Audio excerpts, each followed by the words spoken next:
After 3 months of up to 10 grueling hours of training a day, Joburg Ballet's La Bayadere is lighting up the Joburg Theatre. Prima ballerina Burnise Silvius dances the lead in this tragic romance. Lorna, how are you? Oh, good. Nice to see you. Good to see you. Welcome back home.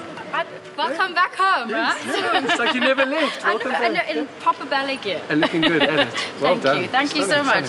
Now, Burnise, after all these years, you're still so graceful. How do you do it? Practice, practice, practice. Every day we do it until it's perfect. This time around, you're playing Nakia. She's the water carrier and she's a temple dancer. And she falls in love with Solo. Wouldn't anybody? And yeah, obviously, I get my heart broken and I die. Isn't it like that in most of the ballets? Juan Carlos, this is the first time you're doing this role, and what is it like to dance with Burnise? Never ever I've done this role before, and work with Burnise has been lovely. She's a great dancer and very humble. As a ballet dancer, one of the ballets that I've always wanted to do is La Bayadere. I mean, you do competitions and you do Nakia, or you do Gamsati, which are some of the solos, and I'm hoping today that you two are going to teach me something because I need to live my childhood dream. I know it's going to be a little bit easier with the tutu. Oh! Still got it, though. Still got it after all these years. Shape, thank you. Oh, he's so strong. Like a feather, hey? I know, right? There you go. Off you go. And chasse and put a break.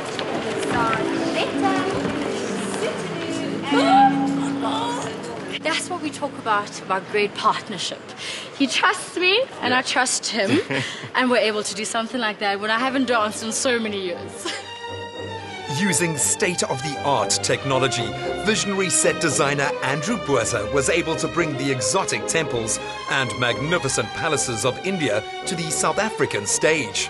Andrew, you're renowned for set design probably all over the country. What have you done with this particular set design for this production? Well, La Bayadere belongs to one of those collections of what they call the Oriental ballets. At that particular time in history, everybody was fascinated with the East, so you have a lot of ballets that are set in Asia. This one is set in India, which is quite exotic. When we designed it, I want to go for colour for a change, really get a spicy feel to the entire thing. We're using this technology, which is high-format inkjet print technology. From a distance, it gives incredible light transmission properties. It actually glows, and because it's semi-see-through, if you light something in the front of it and you light something behind it, you get a three-dimensional quality. So it actually has a kind of a holographic 3D effect. Last year, designer Nazneen Kagee created a tutu for Cinderella. This year, she's got a new belle to dress. You've been involved with the ballet for a couple of years now. You designed the costumes for the principals for Cinderella last year, and I'm super stoked that you've designed something for me. I've designed you something to wear to the opening that was inspired by the actual ballet. From the colors to the embellishments, I wanted something bright that tied in with the sets and the costumes that are being used in the ballet, and I hope you like it. I see you've incorporated quite a popular trend at the moment, midriff and a bit of lace. Yes, I wanted to still keep the dress very trendy, not like a costume that just came off the stage. And I incorporated the lace just to give it some richness, and that sort of went well with the whole Eastern theme. And so I used the gold tones with the rich jewel tones of the turquoise. What a great way to start my evening. I feel absolutely gorgeous. Dinner and a fine show always go hand in hand. And with La Bayadere's Eastern theme, eating out was the ideal opportunity to learn more about the ballet. It's almost been 20 years since the ballet company's done La Bayadere. We're now joining the world circuit of big ballet companies doing this very big ballet. So if you were going to New York right now, you would see them doing La Bayadere. If you go to Asia, in Korea they're doing La Bayadere. If you go to South America with Julio Boca's company, they are doing La Bayadere. Technically, it's one of those great classics like Swan Lake, Sleeping Beauty, where it is a test that puts you back into your place to show you just how good you really are. And I think the company's doing a phenomenal job to really get up and produce this great classic. Carolyn, as a patron of the ballet, it must be so exciting to see the shift in the company. I started my ballet career about 2-3 years ago in Sleeping Beauty and then I developed such a respect for these dancers who are, I think, the Olympians of the stage.